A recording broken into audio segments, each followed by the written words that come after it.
Well, if your mailbox is overflowing with election paraphernalia, don't throw it away. The State Library is calling for Queenslanders to souvenir some of the material. It's currently showcasing posters, ads and flyers from previous elections. Louise Danoon from the State Library told 7:30 Queensland that documenting the democratic process is very important for our history. The Labor government split and fell in 1957. And asked them to vote for the National Party to keep Queensland strong. I think elections are a really important part of the life of the state, and so much can be read through the material about what life was like, what the priorities of people were, what the flavour of the issues were in Queensland. So within our collection, it's really important that we comprehensively collect this material so that we can bring to life what the past was like, what the issues were.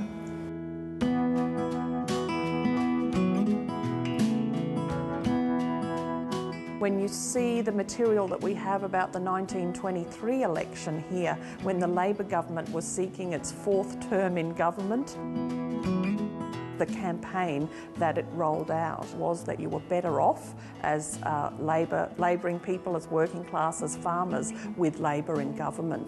Then you see also the issues of employment, education, health and rural as being perennial issues in Queensland elections.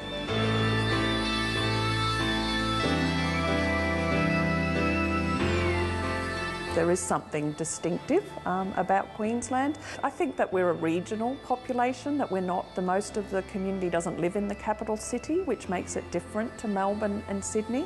I think we've also been a poorer state, so we've had less resources and we're more committed to looking after what we do have. And I think that relationship with Sydney, Melbourne, Canberra and down south sets up a particular emphasis on the difference of Queensland. And what's interesting in the material that we have is how different politicians from all sides have actually used that difference in politics. So, you know, Australia is more than Sydney and Melbourne. Don't let Queensland drop off the map.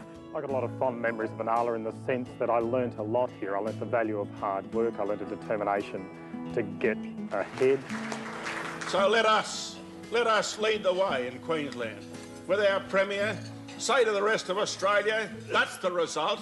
Queensland for Queensland, you know. So it's that sense of politically being picked up on as well.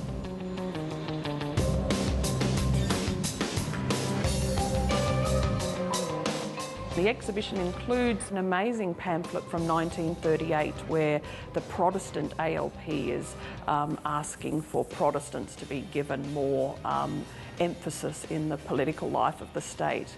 Today you can see parallels as well of what issues get played out politically as well. Okay, so this is a collection that's just come in, Amanda, and let's look at these. The collection's growing all the time and a donation came in the last couple of days. Very fastly. Oh, pick up sticks, which one do we like? And it's a lot of political leaflets, brochures and then these fantastic badges, including the It's Time. So, piece de la resistance. So have a look at this. ALP, It's Time. Iconic.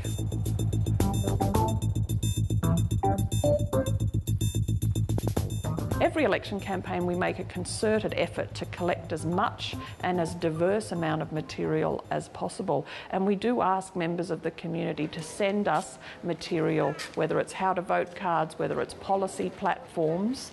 So we'd really be keen if there are people who've got current material or find current material in the lead up to the elections, but also historical material that you've kept for one reason or another. I think it's important that it's accessible to all Queenslanders here.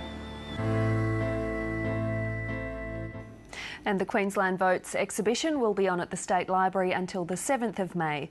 Tina Gertis produced that story.